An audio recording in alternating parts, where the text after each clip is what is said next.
জনতার দ্বারা এই বিপ্লব সাধিত হয়েছে। আজকে আমরা দেখতে পাচ্ছি একটি শক্তি, একটি চক্র এখনো সেই বিপ্লবকে প্রতি বিপ্লবে পরিণত করার ষড়যন্ত্রে লিপ্ত আছে।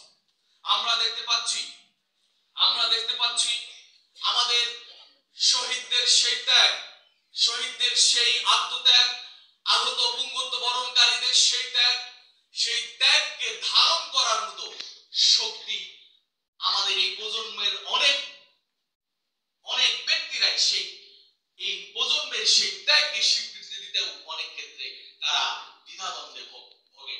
আমরা আজকের এই 24-এর এই বিপ্লবোত্তর এই প্রদর্শনীতে সে কথাই বলতে চাই যে যেখানে মা তার সন্তানকে কোলে নিয়ে ময়দানে নেমেছিল, লাশ দেখে মা তার সন্তানকে লাশ হিসেবে দেখার স্বপ্ন নিয়ে, তার সন্তানকে শহীদ করার স্বপ্ন নিয়ে মাঠে এসেছিল, সেই দেশের সেই আন্দোলনের সেই স্পিরিটকে আমরা কেন আজকে বলে যাচ্ছি?